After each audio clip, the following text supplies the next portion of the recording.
If you say, nope, I must use the pronouns that align with someone's biological sex, fine. I can have a conversation with you that I will work on your terms. Same with, am I a woman? Am I a man? It's like, it doesn't get to me because I'm not looking for my affirmation through the language of others.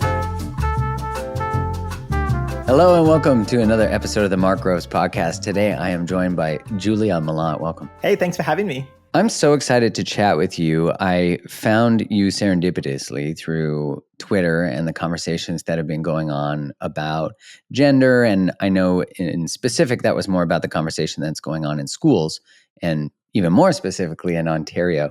But this conversation is happening, I would imagine, not just in Canada and the US, but probably a cultural conversation around the world around gender and pronouns and bathrooms and all these things that are very sensitive and rightfully so topics. And what I loved about you, Julia, was that I saw you having this conversation in a curious, loving, open way. And it was one of the first times that I'd seen this being conducted where someone wanting to enter that conversation with someone who is trans is often afraid that they're going to be called transphobic or, other different names that cause us to shut down that are inflammatory. So first off, so much gratitude with the way that you show up to the world, these conversations. And I've just so appreciated just like witnessing you in dialogue because I learned so much. So thank you. Oh, that's awesome. I'm glad you're enjoying the videos. The first conversation I saw from yours was about the schools, and it was about a man who I believe he was concerned for them using a bathroom that potentially biological males would be entering. And instead of the school having a conversation with him, they just shut down the conversation and said they wouldn't tolerate this transphobic, rhetoric or language. And you had stood up for that, saying, actually, this conversation is important. These people anyone who has concerns should be heard. Maybe we can start there of like, what inspired you to start speaking up more? And I suppose for the listeners, why are you also uniquely qualified to have this conversation? So I transitioned about 5 years ago, or I started transitioning about 5 years ago, and it's a process. And I started doing that in private, and then eventually I came out at work. And when I came out at work, I sent an email to all of my coworkers, and I said, I'm very open. If you have any questions, feel free to ask me about it. I'm certainly happy to talk. And nobody did. Everybody, maybe said congratulations. And of course, they changed my name and my pronouns, but there was no conversation about it. And I was actually disappointed by that because this is a huge part of my life. I've spent a lot of time and thought, and this is very personal. And at first I thought, oh, wow, is nobody interested? Does nobody care? But I realized after probably 6 months or so that people don't think they're allowed to have that conversation. Sure, I place the invite, but we're taught that you're not supposed to act like you notice when someone is transgender, the same way you're not supposed to notice if somebody has a disability. And this is a big part of my life. This is something that I would love to talk about. So that was kind of my first realizing there's something weird about the way that we handle this stuff in society. And then my daughter went to public high school. So she's my adopted daughter. She's actually my partner's little sister, but she's under my custody. And she moved in with me during COVID. And when she started going to the school system, she came from her birth parents live a few hours away, and she was going to go to a big city high school here with me. And I was worried about it because I thought back to when I was in high school. And if someone had had a transgender parent back then, I don't know if I would have been comfortable. And I may have made fun of that person or not wanted to be with that person. So I thought, oh gosh, is my daughter going to have problems? Are people not going to want to connect with her or be at our house because of who I am? And what I realized then was that we're in a completely different time. Not only was that not a problem, I was cool because it's almost as if identity is, I don't want to say hip, that might be going a bit too far, but it's glamorized in a way that at first felt awesome because I thought, wow, people like me. And then I realized this is too much because we have glamorized it to the point that people can be pulled into this maybe in a way that isn't helpful. I think that it's very important that transition is available for people who need it, for people who this enriches their life. But I shouldn't be special for being trans. I just want to be accepted and be treated normally. And then as I watched my daughter go through grade 11 or grade 10 and then grade 11, I saw thing after thing after thing where we just can't talk about this stuff at all, where we had a place in time when transgender people were not accepted. And that was discriminatory and very difficult for people who transitioned 15, 20 years ago. And we have corrected for that, but we've corrected for it in such a way that we've really just taught people that you can't have these conversations. And if you have concerns, you can't raise them because the concern itself is transphobic, not how you say it, not the response to it, just simply that I have a concern is transphobic. And so people don't talk about it, but it's building resentment. And in the story that you talked about there, his name is Nick Morabito. He's a parent up in Ottawa, Ontario. And he went to his school board to delegate. And he just wanted to speak about washroom usage because he was concerned about biological male students who were still beyond testosterone and have everything that comes from that in the female washroom. And his presentation, he got 37 seconds in when the chair of the board shut him down. And they didn't even post the video, but I was sent the video by somebody else because they knew that I do a lot of work in this space. And when I watched the video, he was not talking about a specific student. He used all the right language and terminology. He was just saying, I'm concerned about this. What can we do about it? And of course, he's just a parent. This is not a domain he knows a lot about. He doesn't know all the ins and outs of the politics. But they, as you said, they shut him down and said, no, we cannot have this conversation. This is harmful to transgender students to be talking about this. And so I just made a video where I said, we need to be able to have these conversations. And when we don't allow it, it makes things worse for transgender people because people know that something is wrong there, that we're not in a good spot in a democracy when we can't have dialogue and discourse. And people end up blaming transgender people. It's easy for them to resent me feeling like I'm shutting down the conversation, not me specifically, but transgender people like me. Yeah. And so that was kind of what got me started down the video path that I'm on now. Well, gosh, your perspective has obviously been very welcomed. And even that idea that, when that man's being shut down and this idea that we can't have this conversation because it's harmful to transgender students. This isn't something that I just see in the conversation about gender, but I think this has been happening for a long time, especially in colleges, this lead up to this space that we can't talk about the realities of life and, biological sex, all these kinds of things, because if we do, the potential truth or the exploration of truth, and I know truth is also subjective, is harmful. To me, like, language like that is, whenever dialogue is met with this idea that words are violence, language is dangerous, what it does is it inflames the nervous system and the people having the conversation. Of course, someone doesn't want to be dangerous because they're asking a question. I actually think the lack of dialogue is actually quite dangerous. And what you're saying, that we then project the resentment of the lack of dialogue actually onto the people that other, even straight people are saying we can't have this conversation because it'll hurt transgender people's feelings. And then now we're targeting trans people rather. And yeah, it's the culture of no conversation I sense that it's changing. What's your sense about that? When you say changing, to me, it's like reaching becoming more open. Yeah, like it feels like the threshold of silence has actually, I feel like people are now angry. They're angry that we can't talk about these things, that especially parents, like parents, I'm a new parent. So our son is only 14 weeks old now. So, I didn't understand mama bear and daddy bear, all the sayings that we have, but I do now. And just, this idea that schools and stuff are going to decide what conversations are okay and that they know better. They even teach the kids that they know better than their parents, which is really fascinating too.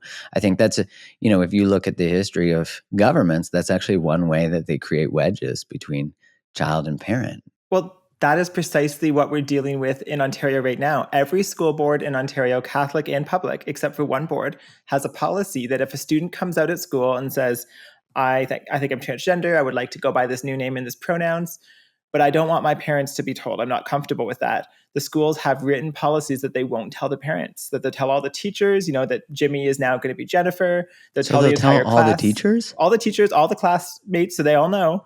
And they actively won't tell the parent. They'll revert back to the biological name on report cards, and then he calls home. So it's taking a very active role here. And the assumption in all of that that's like participating in the secrecy. Well, precisely, right? It's not just, the student's doing something on the playground and you're getting involved. This is actively taking a role. And they do it because of the fear of what if the parent isn't accepting? What if the kid gets harmed? Yeah. Actually harmed by having their parent know. And those are risks that could occur, but those risks exist in everything. If you send a report card home with a bad grade, there could be harm. And in every school board I've ever worked with, they have a policy in place that if we suspect harm, we work with Children's Aid Services because they have the ability to go in and understand the family, support the family, see if there's a bona fide risk or not. And in this one area, we say, no, it's too risky. We shouldn't do it. And for me, as someone who's transitioned, that's very scary because comorbidities are so common in this space. People who experience gender dysphoria many times can experience other things too. And sometimes those other things come out of the gender dysphoria and not having dealt with it. Sometimes it can go the other way. You have bipolar, you have borderline, and that might be leading to feelings of gender dysphoria that maybe aren't warranting transition. And I do know people who have transitioned and regret it. I actually know one woman who's suing her doctors now because of what she's lost through that. And so I'm certainly not anti-transition, but I am concerned that we want to make sure we do this right. We have the right supports in place. And we're in this place where we almost assume the parents might work against, and just in case, we better not tell them. I mean, to me, that is actually the most dangerous perspective, is like actually saying we're not going to tell your parents and make them participate in this, which of course is just going to make parents not trust these institutions, which already are starting to lack trust, including the medical institutions, right? And when I think about this conversation of transition, especially very young, I was watching a video, and again, if I say anything that you're like, can I just give me feedback? I'm totally open to it. I want to make sure that I'm having this conversation with grace and mindfulness and awareness. I was watching a teacher talking to a group of students sharing, and they were probably 5 years old, maybe 4 or 5, probably 5, because it looked like kindergarten kind of class. And this teacher, identified as they, them, had a little doll and was saying, what do you know about this doll, blah, blah, blah, blah. And then they were saying to the kids that this doll is actually not what they perceive as being a boy doll. It's actually not. And that you can be born in the wrong body. As someone who has studied psychology and child development and has a deep passion for this, I was like, okay, this is interesting because, and I want to know your opinion on this, especially as someone who's been through this. I was like, if you teach a child that they could be born in the wrong body, one, that's way too great a concept for a child's brain to even understand. Like, these kids are still, the Easter Bunny still exists, all these types of things. And just to understand that that sentence is too big without it being even brought down to very specific language, which my guess is that they're not capable of even understanding. And what it does, though, is it plants this seed where the child now is, and if you grow older and then you're like, I was born in the wrong body, and that's why I want to be mindful of my language to see how you feel about it, is that I am now a victim of God, the universe, nature, because they did me wrong as soon as I came into this world. But I think it's interesting to start to see this. I'm curious, what are your thoughts on teaching that message young? I know that it's not happening everywhere, but it is happening. Yeah, no, I think it's important to start off by saying what you just said there of it is absolutely happening, and it's not happening everywhere. I work with a lot of schools. I see a lot of things that are coming out, and it's usually specific teachers who are really passionate about this topic. So it's not everywhere. Yeah, I could see that. Yeah, but it is happening. I've seen that material as well, and I don't think that's a helpful way to approach it, and certainly not at that age, because right. They're looking at kids like me. I've always felt this way, and they say we want to support the Jasons of the world. My name was Jason before I transitioned and became Julia, and you don't need to, because those kids deeply know. I knew so badly that by the time I was 12 years old, I was Googling online because I knew I felt this thing, and I'm like, how do I become a girl? And then I found stuff about being transgender, even though there was nothing on health sites at that point. There was nothing on educational sites, and I still found my way. So I think that now we have a system that is much more aware of this. They're looking for the signs. There was lots of signs with me. I had 4 counselors before grade 6 to try to say, why can't Jason find friends? Why doesn't he connect with the boys? All of these things. If a kid is really struggling and we're looking for it, we're going to see it. If we have one conversation where we just say, we're all different. Some people are Christian. Some people are Muslim. Some people are gay. Some people, they end up living like a girl when they're a boy because that's what works for them. If we just sort of say that builds acceptance. That teaches kids we need to accept and love everybody. We don't need to go deeper, because if the kid really is in that space, they're going to hear that and they're going to latch onto it, and they're going to be pursuing that because they go, oh, that's me. And if they don't, that's because they aren't at a place that they need that, and that's great. Interesting. But it just isn't helpful. I think people can get trapped in it at that point, and identity is something we're all searching for. And as I look at myself in the various ages of development I went through as a kid, you're looking for ways to fit in. You're also looking for ways to be unique and to be special. And you find that identity in what you wear and what you do and what you say, all of these things. And this is another area where you can find identity. And there's nothing wrong with that until you remember that this involves surgical and hormonal transition. This is not just a sport that you want to play or a musician that you want to listen to. And so I do want to create an environment where it's not stigmatized, where the shame isn't there, because I had a lot of shame coming out of how I felt. And that's something I would love to talk about. I'm not sure we'll get into, but we also don't want to glamorize it. We want to de-shame, but also just sort of leave it neutral so that it's available for the kids who need it. That makes sense, that it's not a place that you go to become special, but that you don't feel like you're now othered because you have a different way of being, feeling, moving through the world. Exactly. Recently, I had Sherveen on the podcast, who's the founder of the supplement company Symbiotica. And I discovered Sherveen far before I discovered the supplement company. And I just fell in love with how he lives his life with such integrity and intention. And it made me dive deeper into his products. I kept seeing the brand pop up everywhere. And now daily I take the vitamin C, I take the D3K2, I take the magnesium, and I also take the creatine. But they have a whole lineup of products. The reason I love the company is they design sophisticated, organic, nutritional formulations that are scientifically proven to increase vitality and longevity, and they really fill the nutritional gaps that most of us have from our typical modern day diet. Their supplements are sourced from only the highest quality plant-based ingredients, and they utilize the most advanced absorption technology, which is really important to me. So if you currently take supplements or you're looking to find a company that makes great ones and sourcing from a company that has great integrity and uses organic products and the highest quality products, then Symbiotica, you got to give them a try. So if you go to symbiotica.com and you use the code GROVES at checkout, you get 15% off. So you just put in my last name, GROVES, you get 15% off anything. I mean, they have so many different supplements. I'm sure there's the right fit for you. And you can get up to 45% off when you bundle a few products. So try out a few of them and see which ones you like. So again, go to symbiotica.com, use the code GROVES at checkout, and you'll save some money. You know, there's many different ways that people present with gender dysphoria, and there's many pathologies. Like you said, they could have bipolar or whatever. And what I find interesting about the conversation in Canada, because I'm a bit of a part of I just see so many from all over the world, but especially Canada and the US, is this statement of gender-affirming care. And I find this, again, to be fascinating, but I say fascinating because it's a bit challenging in that if someone came with this, I'm not sure I am this versus that, or whatever it presents as, that the therapist or mental health worker who's working with them is not allowed to actually question where that might come from or what. And to me, I'm like, that's actually not providing help, because either way, you're going to get to the thing you need to get to. But to be afraid that you might get to a thing that hurts or that they won't feel loved, they've already experienced that. They're presenting as that. And so I'm sure there's a way, as much as you're saying, as well as how you're saying that, there's a way to talk about diverse ways of being without saying you're born in the wrong body. You know, there's ways of affirming someone's exploration with right away saying, you're right, because if we don't say you're right, we could get in trouble, we could get fired. Like in some places, if a therapist doesn't provide affirming care, they can lose their license. Mm-hmm. And I also would like to talk about the shame that you had and how you alchemized that and moved through that.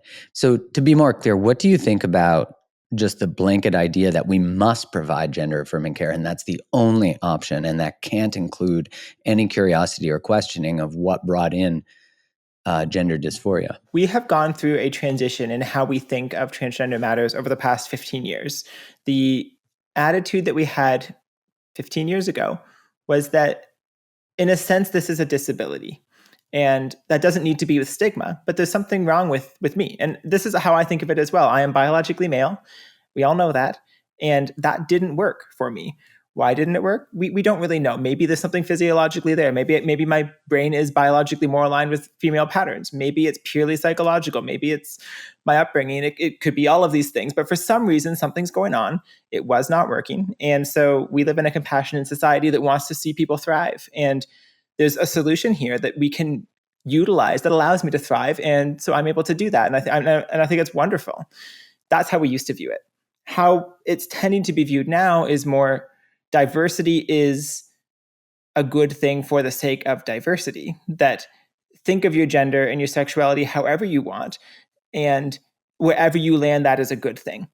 And I don't quite buy into that, because when you transition, there are complications. There's costs, there's surgical risks, there's other medical risks, and there is still a lot of stigma as well. And so this is not a path that I think is a better path. I think it is a great path to be available for people who need it. But if there is a kid and they're indifferent, I could transition, I could not transition. I want us to say we should not transition you. We should, if you're fine with the sex you were born in, that's great.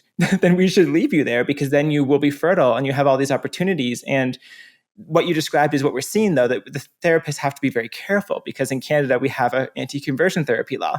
So they don't want to cross into a territory that might be deemed trying to convert or convince somebody that they're not the way that they identify. And wow. I think that that's well-meaning, but also problematically written, because a therapist should be able to help you work through it, not to convince you, not to gatekeep and say you can't be affirmed the way you want to be, but to wrestle through it with you and say, but what is this the right path you're looking for? You think this is what you're looking for? Maybe it is.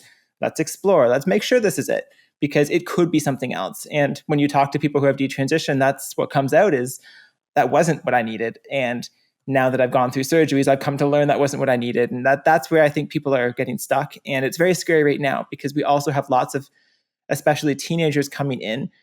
And this is becoming an identity thing. There's a lot of people who follow their friends into it. You get these groups that are heading that way in schools, and we've all been there. You know, your friends listen to this music, your friends have these tattoos, and you go along, and tattoos have some implication for the rest of your life, but these things can have a lot more. Yeah, my understanding is that gender dysphoria historically showed up in boys far more than girls.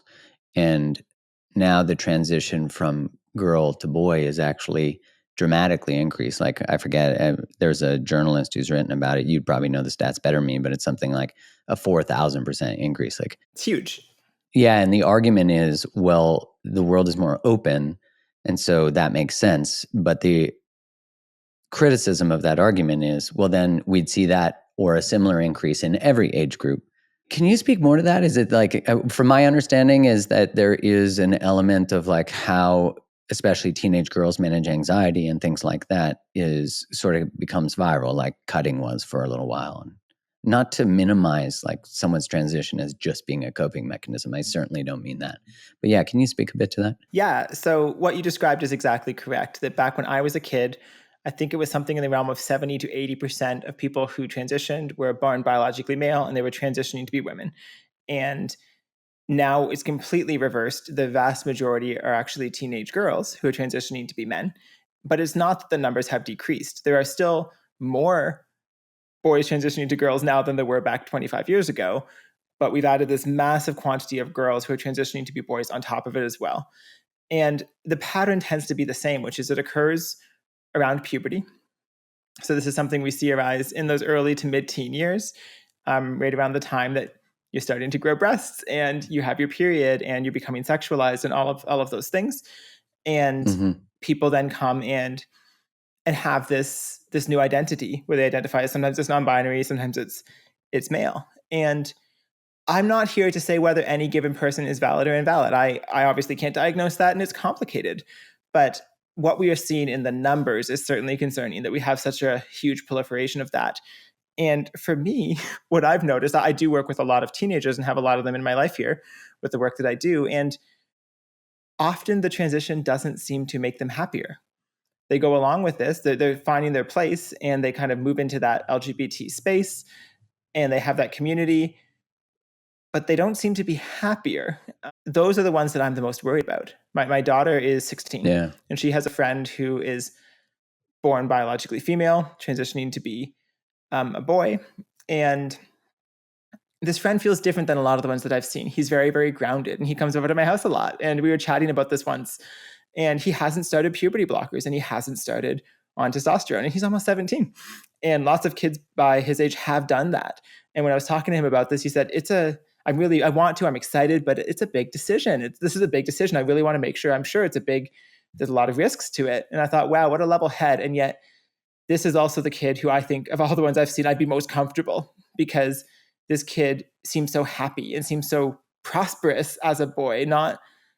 It's like this kid has found themselves. And yet this is the kid who's waiting. And this kid's also said other things to me too. Like one time we were talking about transgender as an identity, because sometimes people can hold their LGBT identities very tightly. And this individual said, I don't really identify as transgender. I am transgender. It's a fact about me, but I don't give it a lot of thought. I'm just being me.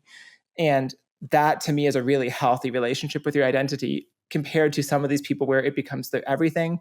And it's almost like they get angrier once they're in a transgender identity because of the problems and challenges they see in the world. And then they're looking to push back. And I don't know, it just doesn't seem that it's leading to a state of joy, which is what I have found in my transition as well. Was a state of liberation, a state of lightness, a state of peacefulness. Absolutely, yeah. When I was listening to one of your podcasts, you interviewed, I think it was a conversation between three people, but you had one guy who was saying that gender is the only thing that if you say I was born in the wrong body, or that I'm actually not what I was born as, you're instantly a victim.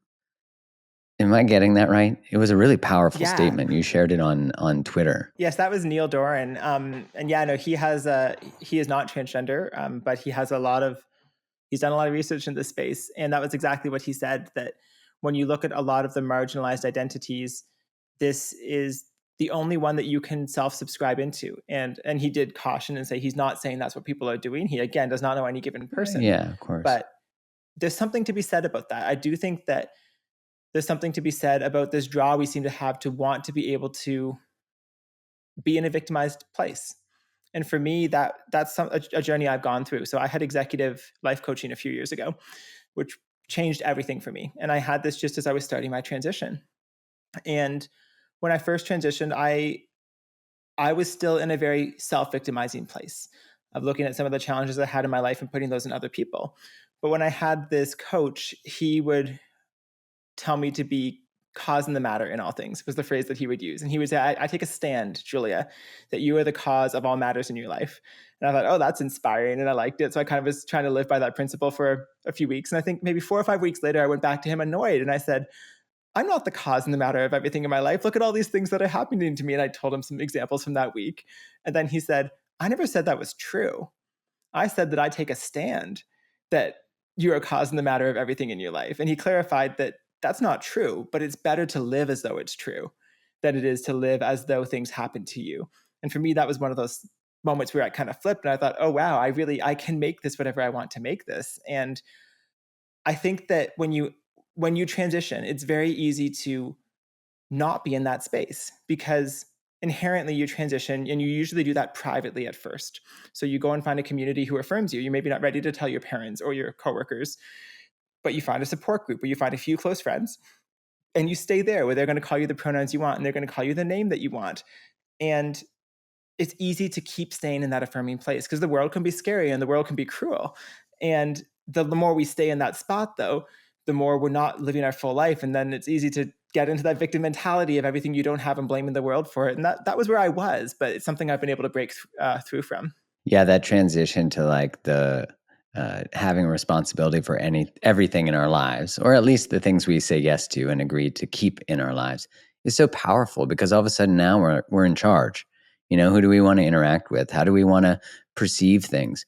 Unconsciously, I do think we are drawn to taking on that type of identity because you get power from it. It's an inversion of the way we perceive power, though. And in some of the research on victimhood and virtuosity, it is like when they study, like if you put in give a GoFundMe bio, you just say, I need money, here's what I'm doing, versus I need money, here's all the traumas I've been through in my life. You'll get more money if you write about the traumas you've been through in your life. And I say that not to minimize the importance of supporting people who've been through traumas, but how easy it is for us unconsciously to see that that is a way we can source power and significance, and then that actually occur. I think there's so many cultural and confounding factors that are moving in all of these conversations about gender, conversations about race, conversations about vaccines. Like all of this has been, we can't talk about it. And if you do, you're bad and you're anti. And that's actually been the hardest part, is if you just want to have a conversation, you're instantly put in this box of anti. But all these incredibly good human beings actually just want to have a conversation, and they want to understand. I want to understand, and I feel like, for you and I and for other people who are willing to have this conversation, it's important that we do take the grenades, because we have to model what it means to be two adults who are curious, that if I offend you, you get to say, hey, actually that didn't feel good for me, and I get to learn something, and vice versa. But the fact that we can have this without reactivity, and like, I know that when this conversation is done, we're going to have cultivated a deeper relationship, and other people listening are going to have learned so much, which again, I just have to keep saying, thank you for being brave, because what has been the response of the maybe more aggressive activists to your openness? Well, before I answer that, I'll say I try to be very careful how I use words like hate and transphobia. Because, like you mentioned earlier Yeah. on in this conversation, those words are being misused. There is a crowd that uses it for anything that they don't want to talk about. You want to have that conversation about washrooms? That's transphobic to talk about it. And I can't accept that. We have to be able to have conversations. So I reserve those words for when people have a genuine disdain and contempt towards me about my identity.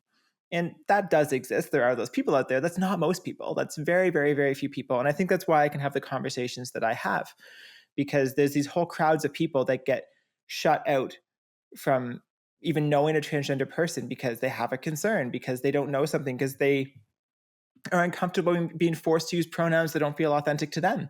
And they're kind of told, well, you are transphobic because you won't do this thing. Or maybe they even just mess up pronouns sometimes because it's hard. I get it. I have a low voice. It's easy to say he, him. And so I push through that by saying, no, it's transphobic if you have contempt for me and you're trying to hurt me. If you come at me, with disdain, then that's hate.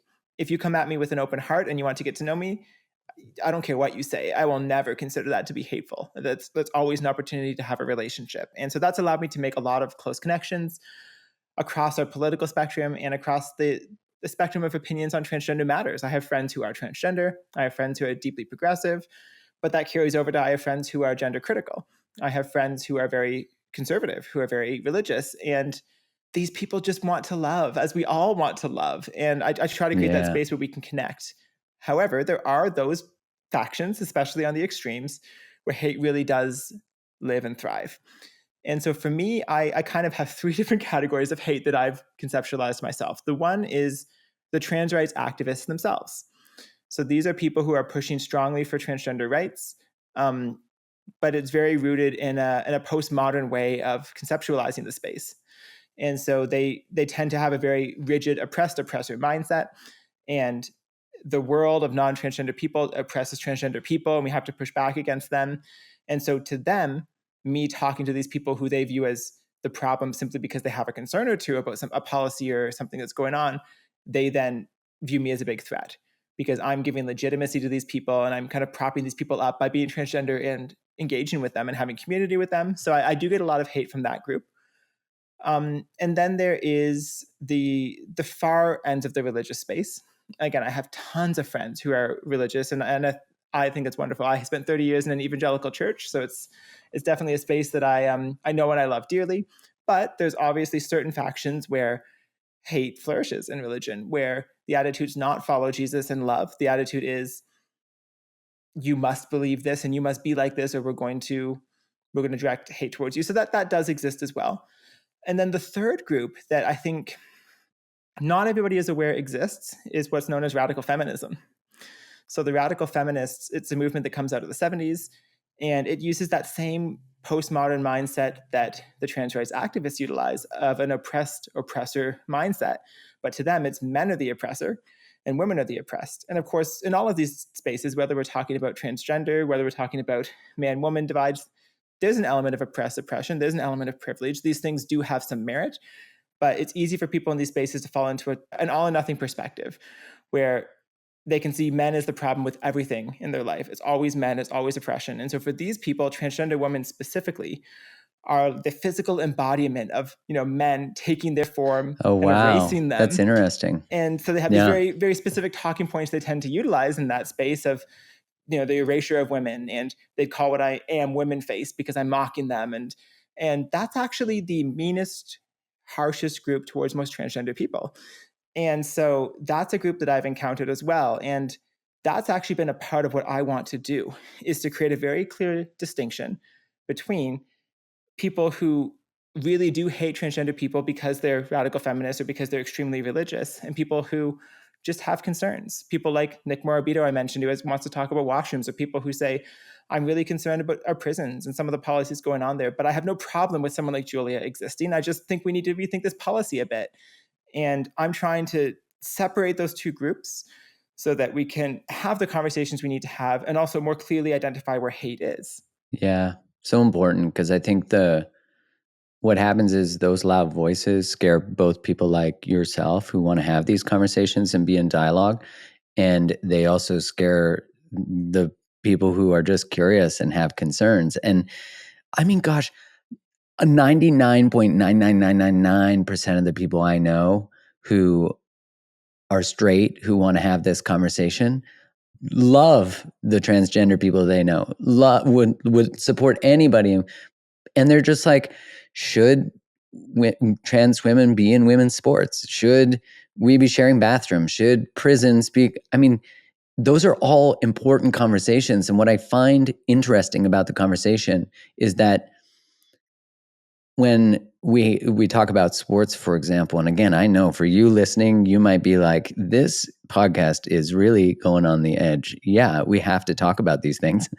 And what I find challenging in that convo is that you have these female athletes who've been working their whole lives to compete, and then a man transitions and dominates and wins first. And while that's obviously not every male who's transitions outcome, I think it's just important that we have the conversation about how do female or trans female athletes feel included in a way that feels right for them and male, and also women feel included and loved. Because I think when we say, well, we don't want to cause harm, right, the language that we use, to trans female athletes, we also don't want to cause harm to female athletes. Mm-hmm. And so how have you had this conversation? Because even as I'm doing this, I'm like, there are so many landmines in the language I'm using. And so to everyone who's listening, thank you for your grace as I explore this delicate topic. What do you think about it? And what do you feel is the, I guess, sort of like cultural temperature on it? Oh gosh, I could write a book. I'm thinking about writing a book about this because You should write a book, honestly. I need you to really figure. should. I know a lot of authors now. I do a lot of author podcasts, so I have a lot of great connections. But I know how to write short scripts. Long books is something I have to give some thought to. But it's going to be a new skill. Yeah. I love adopting new skills. The first thing I would say on that is I had a friend who I was talking about this stuff with, and she said, the funny thing about all of these controversial spaces is that they didn't work before anyways. And I think prisons is the clearest example for this, where if you've ever been in a prison, which I haven't, but I've seen enough of them to know that there's so many things that are wrong with the way that we do prisons. And you can zero in and say biological men who might have committed sex crimes and then they self-ID as women, that is a huge problem. That is a problem, and we need to think about that carefully in what we're doing. But that's not the only problem. There's so many problems at the root of how the system is structured, and that is one of them. If you look at the data, 60% of sexual assaults on women in prison happens from the guards. So why do we have a system where 60% can come from guards? That seems like something we should fix and be able to fix. And there's so many things here. And so, well, this has gotten a lot of people upset because it strikes us as just so wrong and so obviously wrong. The problem existed before transgender women were in prison too. And I think the same thing happens with washrooms. There's a lot of things about how we do public washrooms that can lead to dangerous and uncomfortable situations. And that occurred before trans women were in women's washrooms as well. And so the first thing I do is I step back and I say, yeah, beautiful. Yeah, like what's not working overall? And then you mentioned the sports issue as well. And the sports one's funny. I probably have the least thoughts on it because I am not athletic. I rock climb. I enjoy rock climbing. But other than that, I do not enjoy physical activity. And I would never take an award from anybody. That would never be a risk. So it's not something I've given tons of thought to. But I do think it's important to distinguish between the professional sports and the casual sports. I connect with women. That's who my friends are. If I was on a volleyball, casual volleyball league, I'd want to play with the other women because they're my friends. And I think they'd be okay with that because it's not competitive. It's a bunch of people getting together for fun. That is very different, as you said, than when we're looking at something like competitive sports and the Olympics looking for the world champion. Well, there is going to be a innate benefit if you have been on testosterone and you have had that, extra muscle and bone growth. And while some things like muscles will atrophy over time, bones won't. So there is still that benefit. Right. But at the same time, I also look at it and say, look at something like running, like sprinting. If you look at the world records for sprinters, they are always Black men from Northern Africa because physiologically speaking, they have an advantage. But we don't run white running and Black running so that we can get the world champion of either. We kind of say, well, it just happens that biologically they have that advantage. So they tend to win in sprinting, and that's okay. And so then I start, and this is where I go down a rabbit hole, by the way, but then I start to think, so what is even the point in sports? Like, what are we looking to achieve when we find the strongest, the fastest, the best in something? And I go existential at that point. So I don't have the solution on it, but I do think that there's a deeper thing there, and we need to be able to talk about it. We can't just say, no, trans women are women, end of story, because we know that's not fair. People can sense that's not fair. And when we push that, it leads to people resenting transgender people in a way that doesn't help anybody. Yeah, I remember speaking to a friend of mine about this, trans women competing in women's sports. And she made such a beautiful point. She was like, well, and I hadn't thought of it, and this is why having conversations is so important. She had said, if you look at, let's say, the way that the times and the success of female or swimmers in general is usually correlated to their height. Mm-hmm. And what happens if we just decided to, segment them by height? I was like, that's actually a great idea. And I was like, never thought of that. That it's like weight classes in boxing or etc. You don't put a 100-pound person against a 400-pound person and see who is successful in boxing. Right. And also being able to be, as you said, like with the realities that there are benefits to going through a male puberty. And how do we take that into account? And the greatest question there is how? How do we do it instead of this is how we do it and there's no other choice, as you said? When we do that, then we cause it so there's resentment. It's your fault we can't talk about this, which, man, it doesn't get us anywhere. We want everyone to feel heard. The cultural moment right now is just, it seems so locked in this place of, I want to make sure that I appear good. And if I appear good, then I won't experience any social friction. I won't experience friction on social media. And I'm going to go after anyone who doesn't support the things I at least pretend to support. And do you know what that leads to? I think you're completely right that people want to appear good. And because of that, people don't talk to or associate with transgender people because they're scared, because they don't want to talk to me because they might say he, and they're confused. Am I a trans man? Am I a trans woman? What's the terminology? I'm not sure. And they're uncomfortable, but they don't want to be called out because we make it a big deal. And so what I try to do is to level that and say, it's not a big deal at all. You can call me Julia. If he comes out, that's fine. You can call me Jason if you're more comfortable with that. And I'd love to go and talk about the pronouns for a bit, because that's been a journey I've gone on myself. When I first transitioned, I loved to get she, her. It felt really good. It was very affirming, and it helped me to establish my identity. But I realized something, and that was that my friends who loved me and cared for me would sometimes say he, him, because they knew me as Jason, or because I'm 5'10" and I have a, not a super low voice, but certainly lower voice than biological women would. And when that would happen, it would rip me apart. I might focus on it for days because it hurt that friend would call me he, him. And of course it's accidental and she doesn't mean it, but it would put me into a place that was clearly not psychologically helpful. And when I really got to the root of that and reflected on it, I thought, oh gosh, this is because I'm living outside of reality. I am biologically male, but I'm pretending that I am just a normal, everyday biological female like my friends. And when they say he, him, it reminds me that they see something different about me. It doesn't mean they don't love me. It doesn't mean they don't care for me, but they see something different about me. And that was kind of when I realized that's not helpful as a transgender person to deny reality. And so I was able to, with my therapy, work through getting to a point where I was perfectly accepting that I'm biologically male. I don't like it. I wish I wasn't, but I'm comfortable with that.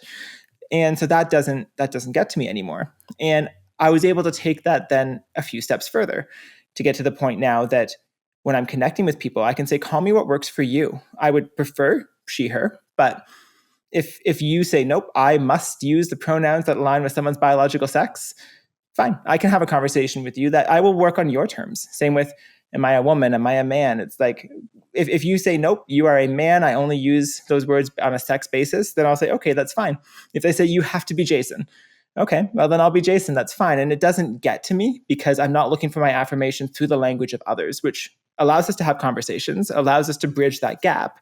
And the incredible thing that I think a lot of people miss then is it also never happens because it's not enjoyable for my interlocutor to call me he, him when it doesn't get to me. If they say, nope, I only call people by, their biological sex.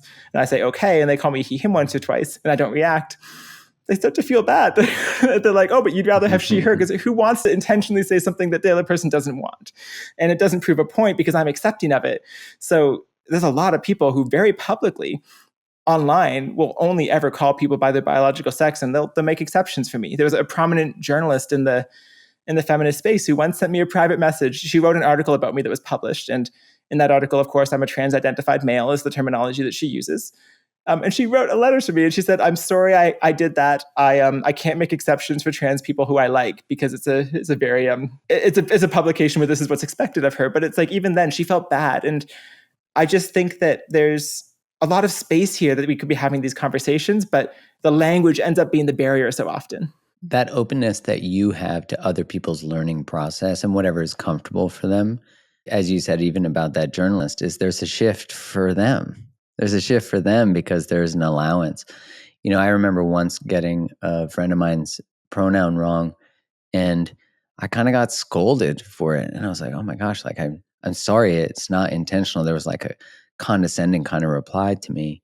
And we talked through it after.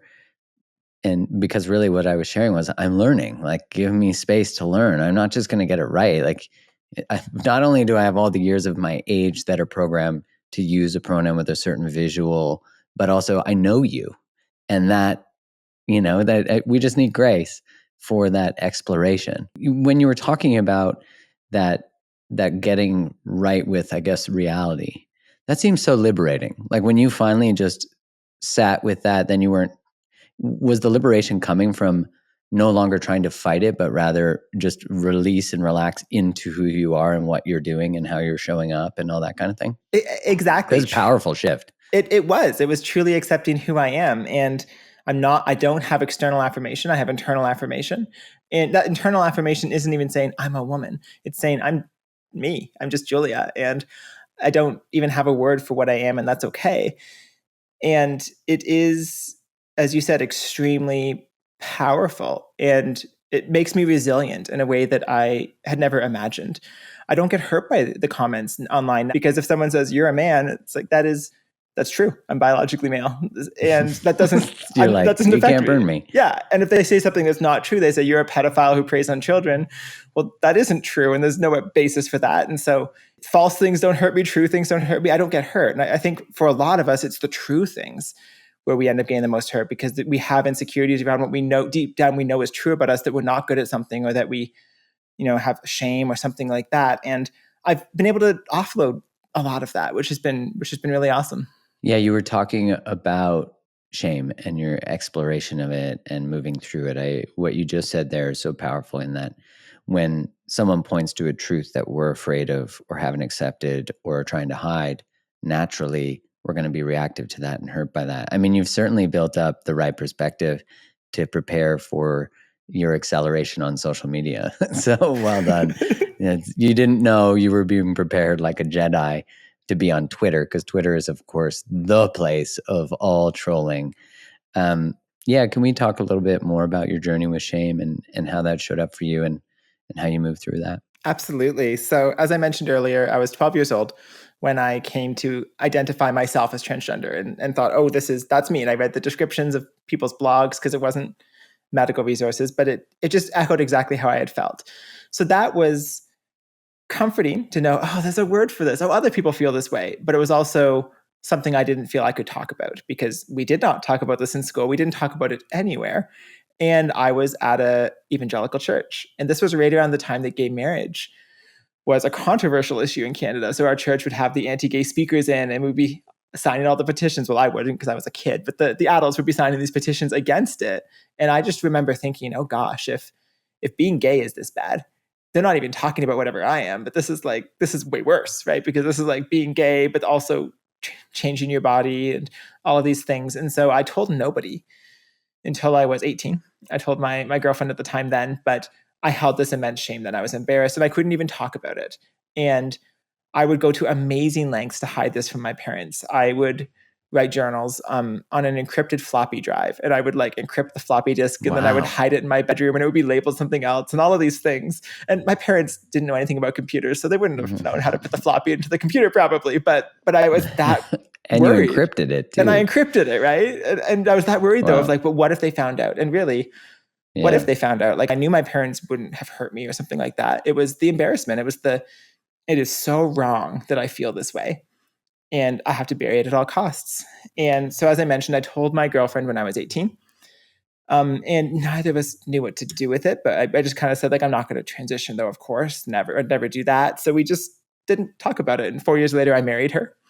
And every 6 months or so, maybe it would come up. Wow. Yeah. So I married her. But it would come up maybe every 4 months or so. And she'd say, you still feel that way? And I'd kind of say, I will always feel this way. I think about it more than I think about anything else in life, but I'm doing nothing about it. And what I didn't understand then was that shame and narcissism are highly connected, highly tied together. And I was very narcissistic in my life. And I was a very narcissistic husband with my ex-wife now, because that marriage did lead to divorce. And I was very focused on myself. I was also I had erased the idea of happiness, because when I decided I wasn't going to transition, it was kind of like I knew what I needed to do to prosper. I actively said, I'm not going to do this. And so what did I have to chase? Money, importance in my career, those kinds of milestones, but that was it. And so it was not a happy marriage. And I was emotionally abusive towards her. And the same thing, I didn't see it. Like that time I had no idea, but this came to light for me towards the end of my marriage. She was going to counseling and therapy because of course I wouldn't go. And so she was trying to find something to help her out. And her counselor said, your husband sounds narcissistic. And she came home and told me this. And I'm like, how dare she diagnose me? She hasn't met me and all these things. But looking back now, as I've now had my own help, my own therapy, and I've gone through this process, yeah, like I was not there for her in the relationship. I was focused on me because of this shame that I was constantly trying to compensate for and prove that I was awesome.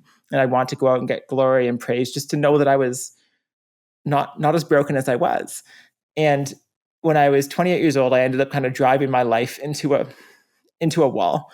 That was my marriage. That was my volunteer activities. I made some very, very poor decisions that led to me being expelled from that. And I brought myself to a place where I was very suicidal. I ended up in the psych ward for a while. And then I finally thought I might as well try transitioning, because if this works and this makes me feel better, that's great. And if not, then I can end it later, and that's no worse off than if I end it now. So I did my transition and I started down that path. And two things happened. One was I transitioned, which meant the gender dysphoria went away. But the other thing that I did was I dealt with that shame that was there that prevented me from even facing this and talking about it. Slowly went to nothing, to where I am now, where there just is no shame. And so now I'm sitting in this place of I feel so much better. I am happily married. I have my adopted daughter. I love my career. I love everything in my life. But I don't know how much of that was transitioning and how much of that was dealing with the shame of not being able to talk about how I felt about my gender. And they're inextricably linked. So I don't think for myself, one I can the know. Other. Yeah, exactly. Yeah, what a journey. And that alchemizing of your shame, like, can I ask, what was the sort of focal point of your shame? Was it in the like your dysphoria, and then in relation to like what you were taught as an evangelical Christian? Were you still living as a Christian at that point to your divorce? I was, yeah. I left my church around the time that I divorced and decided to transition. It's hard to describe, but it was this shame that men should not, well, I think it's something a lot of men feel, that men should have an aversion to anything that would align with them being feminine. This is something I've read about a lot. There's a book called Tomboy by one of my friends, Lisa Sellen Davis, and she explores what a tomboy is, historically where it comes from, and goes into a lot of the exploration of gender. And she talks about how powerful the existence of tomboys are, because it gives space for girls to be whoever they want to be. And we create that, right? Little girls can be very feminine. They can play with dolls. They can love Barbies, but they can also be very masculine. They can play with sports. They can love building things. They can love getting dirty and rough and tumble. And we call them tomboys. And that is a socially acceptable thing to be. And in her book, she talks about how girls who are tomboys tend to actually be more successful in life, not because of the boyness of it, but because of the diversity, because they've been able to kind of hit the full gamut of experience in a way that those who stick only in princesses don't get. But for boys, we're not there yet, right? For boys, sure, your boy can wear a dress. Sure, your boy can play with dolls, but there's judgment. And even if the parent doesn't judge their kid for that, society has judgment on that. And we know it. And definitely for me in the 90s, we absolutely knew it, that we had this deep judgment against anything feminine kind of coming into that masculine space, right? You're not supposed to play with the girls. You're not supposed to do those things. And for me, I carried that forward. And that was where the shame was coming from, was I felt these things. I didn't want to do any of the boy things. I didn't want to connect the way the boys connected, but I shouldn't want to do these girl things. There's something wrong about that. And I think the liberation I have now is realizing that there is nothing wrong with that at all. Yeah, moving towards it and actually exploring those feelings, because you're so right. I grew up in the 80s and 90s mainly in like school time. And yeah, any sort of aspect of femininity. I mean, culturally, what was starting to be supported was homosexuality or, lesbian, like that kind of thing, but not, yeah, certainly not conversations about trans. Mm-hmm. Like that, I don't remember ever even hearing a conversation about that. And I feel like I grew up in pretty liberal spaces and liberal conversations. And I mean, one of my really good friends growing up was a tomboy, so I remember her playing sports with us with everything. She was like always with us, and it was incredible. And there was no judgment about it. There was no thought actually even about it. But if a guy had been hanging out with the girls in a dress, you're right, there would have been an instant. I hadn't really actually even considered that, a girl can just wear pants or jog, whatever, and become more masculine, quote unquote. But for a boy to do that is certainly faced with a lot more social costs. And of course, what do we do when we're especially in those delicate age groups where social hierarchy is being created and boys are really being judged based on their body's performance and their strength, etc., and women are being judged on really their appearance. And yeah, it's navigating that time of life is so hard. Like I think of the hardest years of my life were really like grade 6 to grade 8. Absolutely. When I coached soccer camps, they would be segmented by age, like 5, 6, 7, and 9, and then 10 to 13. And the difference in the like 5 and 6 and the 7 and 9, and then the 10 to 13. 10 to 13 was where you started to see the constructs being formed of who they are. But I had the privilege of fitting into that construct, although turning down my sensitivity because I was shamed for being sensitive. So I did experience it, but not to even close the same level. But what a powerful shift that you've been able to move through and now bring the gifts and the path you've walked to other people who are walking it. It's been incredibly rewarding, and that's a large part of why I'm doing what I'm doing now. So I'm producing videos. They're usually like 5-6 minute videos, and I put them out on Twitter and YouTube anywhere from 1 to 4 times a week, depending on how much time I have, just exploring all of these issues. Sometimes it's the social issues like what we've been talking about here. Other times it's just talking about the importance of being open around this space, it's about the hate that does exist, just anything in this space to say we need to be able to talk about this stuff. And for me, the response has been overwhelmingly positive. I get more messages than I know how to process. I try to respond to everybody, but there's That's just too great. many. And because people want to be able to talk, and people, the messages I love the most, and I get tons of these, are messages from people who say, thank you for reminding me it's not the people. I've had these feelings of anger or frustration about this policy or this or that or whatever it is. Thank you for reminding me it's not the people. It is this policy. It is this procedure. It is this law. There's something I don't like, and I can still push back against that, but it's not the people. And for me, that is what I want to achieve, is separating those spaces so that we remember not to demonize the people and not to go after the people. That's when people get hurt. It is not hurtful for us to talk about which washroom I should use. It is hurtful for somebody to get a gun and kill me because they have developed disdain towards transgender people. I'm curious, earlier, one thing that I wanted to ask you that you did touch on was about transitioning at a young age, like people in their teens. That is, of course, a really highly controversial subject, especially in the use of puberty blockers. I've read a lot and listened to a lot and learned a lot. And my sense, which I'm curious your thought on, my sense is that it's great to be open to getting education about these things. And I'm like, is it too early for a young person to block their puberty? Because I think about these people who want to detransition or do detransition and to undo, because you said, like, hey, if you're kind of on the fence, this is a big deal, like the risks of it, all that.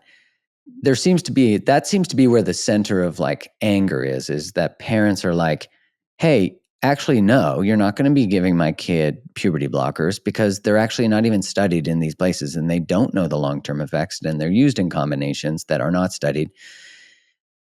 What is and if I misrepresented in any way, let me know. What is your sense of that, and what do you, I guess, recommend to parents and kids in that space? Yeah, this is the hottest topic right now, I would say. Something it's burning. It's burning for sure. Actually, as we're taping this, I saw texts come in from some colleagues that I work on in this space, and I haven't read them yet, but I think something hit the news, so I'm going to have to check that afterwards. Oh, yeah. But the first thing that I would say on that is we need to look at why people want to do this. Why would a kid want to transition? And sometimes it's just excitement. You want to find this affirmation. You want to do what you want to do. And I understand that. I felt the same way. But the other reason is because they want to pass. And in this space, the word passability is referring to someone's ability to go out in public and not be instantly read as someone who is born the opposite sex and has transitioned. So in the case of biological males who want to transition to be female, look at me as a perfect example. I'm 5'10". I have these browages here that are quite deep. I have, the more rigid jawline here. There's a lot of things. And of course, my voice is lower. There's a lot of things that still read as having been biological male. And because discrimination does exist, that means that I'm going to have a different experience in life because lots of people won't accept me into their circles or into their places because I'm transgender.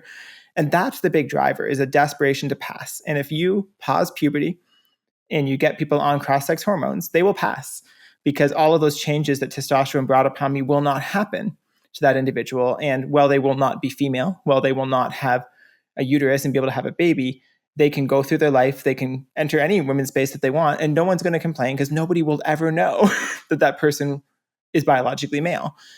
That's the driver of the whole thing. And everything you said is true. There are risks, and we certainly don't fully understand Lupron, which is the main puberty blocker that's utilized. And there's absolutely a risk of people regretting this and having consequences that come out of it. But if we want to be able to create a space where we tell children they don't need to transition as children, then we need to face our society. We need to say, why is it such a problem if you don't pass? Why is it a problem if you spend your whole life as somebody who is, a biological male who's presenting as a woman? Why is that a problem? If we had a society where the answer was, it's not a problem, everybody loves me and treats me normally, well then, why would we ever want to transition that kid? But we're not at that place yet. I can't tell that kid it'll be fine because it will be harder for the kid if they can't do it at that age. And so that's, I think, the challenging place that we sit on this topic. I love that you said that because you're right. If society was safe so that passing was not as much of an issue, then the conversation of transition might not be as big. Like there'd be this exploration of how I want to express myself as a boy or as a biological boy or a biological girl. And the diversity of that is actually not criticized, like the dress in the group, that type of thing. I've not like considered how those two tie together, but thank you for bridging those, because when I think about the long-term possible effects, you're right that one can't come without the other. Like you can't have, if we're overtly critical about being curious and having this conversation, then there's going to be pushback against transgender people and the dialogue. But if we don't have the conversation, there won't be more openness and more, the lack of need for passability. And I understand, I'm sure someone wants passability for their own personal reasons too, which I could never understand because I am a guy and that's how I make my way through the world. What do you recommend for like parents navigating this with their children and how to explore this conversation so the child can hear their concerns, but also, I now being a parent, I guess I know I can say this, which is like, it still is the parent's job to protect the child. And that's where I think, and whatever protect I get can be very subjective, because when the school intervenes there and says they know best, that's a problem. We've already talked about that. But how does a parent, like what would you have hoped your parents could say to you that would allow you to explore this with curiosity, but not rush into it and respect maybe boundaries that they place in? Yeah, I talk to a lot of parents, and the conversations break my heart, because the way that these conversations usually begin is from a place of desperation. And I get on the phone with them or I meet them in person. And for the first few minutes, they usually just tell me they're not transphobic. They explain to me that they love their kid. They love their kid no matter what. They promise they love their kid, but they have concerns. And they're so used to having to justify it, because we create this space of, if you don't support your kid in a transition, you don't love your kid. You don't affirm your kid and all this. So they start there. Accept them. Exactly. Yeah. Exactly. So they kind of say, no, I will accept, but, and then they tell me why they're concerned, because they know their kid. They've had this kid for a long time and they know that they fall into this, or they know that their best friend just transitioned, or whatever their concerns are about why they may think this is not right for their kid. And where I try to guide those parents is to a place of partnership with their child. Let your kid know that you are not anti-transition. You want what's best for them, and that might be transition. But let's find this out together. Let's go on that journey. And depending on where you are, if you're in Ontario here, as we already talked about, the therapists and the counselors, they're not necessarily going to guide you down that journey, because they don't want to fall into a place where they're being accused of conversion therapy. But that conversation needs to be explored. Is this the best path forward? You think it's the best path forward, and it might be, but are you sure? I look at something like my daughter's looking at universities right now, and we're looking at all the options. We went up to see Ottawa U because she wants to do nursing, and she loved it. And she thought, I could see myself here. And we're like, great, I'm so glad you could see yourself here. Let's look at 10 more, because what if there's a better fit? What if something else is going to fit even more? And if not, if it's still Ottawa U, then we will put you in Ottawa U. But there's no reason to just stick with that. And I think this is the same thing. If you think that transition is going to fill that hole that you feel, that void, and create something for you, like that's beautiful. That's wonderful. But that's a one-way street in certain respects. So let's look around a bit too. Let's try this. Let's try that. Let's just see. And if you're right in the end, then you're right. But let's explore this a bit. And I think if the kid knows, if you have the kind of relationship where they know that you really do have their back, and this is not you trying to stop them, this is you genuinely exploring, then it can work. And sometimes it does result in transition. Many other times it doesn't result in transition. What would be a recommendation to people who are engaging in this conversation or desire to? Like for the people who are maybe holding their breath and just worried, what advice would you give them to begin to at least step into the curious exploration and being a voice? Because I think the real challenge we're having in so many aspects of our culture is we have a culture of silence, because people are afraid of being shamed for not being supportive of everything, and the illusion that criticizing something means you don't support it. I think the biggest advice that I would give, and this applies to anybody moving into this space, is that never lose sight of the fact that identity, or specifically gender identity, is not everything. it's easy for it to become your everything and you can become fixated on it. That's something that's universal in the LGBT space. There's, I want to call him a kid. He's about 21 now, but there's an individual who I knew a few years ago, and I met him for coffee once, and he was gay. And as he was talking to me, I don't know, an hour in, I kind of realized he was only gay. And what I mean by that is that was his only identity. Everything he would talk about was fixated on his being gay. So I kind of brought this up and said, that's awesome that you're gay. What else do you do? And he literally said nothing. It's like, no, everything was fixated on his being gay. A few months later, I then found out that he wasn't even sure if he was gay anymore, if that was ever true, but he didn't know how to let go of it because this was the identity he had built. All of his friendships, all of his hobbies, all of his everything, his place in the world was being a young gay man. And there's nothing wrong with being a young gay man, but none of us should only be our sexual identity, and none of us should only be our gender identity. And so as you move into this space and you end up in those circles, and as I mentioned, they can seclude themselves to have a safe transition space, it's very easy for it to become your everything. And that leads to an unhealthy place. Whether you're trans or not, that leads to an unhealthy place when this is the majority of how you place yourself in the world. So my biggest advice to anybody is, if you're at that place, you're not ready to transition. If you're at a place that you are completely fixated on your gender identity, you need to work on that. You need to work on diminishing it so it is not the biggest part of your identity, so that you have other hobbies and interests and connections. And you still might transition. You still might find that that is what you need. And I think that that is fine. But if you're fixated on it and you're obsessed with it, that's not a healthy time to start down that path. Julia, I have absolutely loved this conversation. Like, I could talk to you for hours, and I think what I'm going to do is send a message out to my audience after this goes out to then ask what more questions they have, if you'd be open to coming back on. Oh, absolutely. I can also talk about this stuff for hours, so I'd be honored to. For people listening, where can they find more of you? I know you have your YouTube, your Twitter. I know you're not a super fan of Instagram yet. I messaged you on there. You're like, I don't actually use this really. Yeah, I have an Instagram and a TikTok, but my daughter has to use those for me. I don't know how to navigate those two worlds. But Twitter is my big space. That's where I post a lot of my stuff first. I'm putting them on YouTube as well, because I'm scared that Twitter is going to fall apart and die in the next few months. So I'm starting up a YouTube channel. It's very small right now, but everything that I put up on Twitter, I have kind of shadowed there on YouTube as well. Both of them are under Alotta Malott. That is my online name, Alotta Malott. That's so great. Okay, well, we'll make sure that we link all the connections to you. And yeah, I have to, again, just say thank you for being so courageous in this space and for being so gracious with my questions and the dancing use of language. So I appreciate you. Absolutely. Thank you so much for having me today.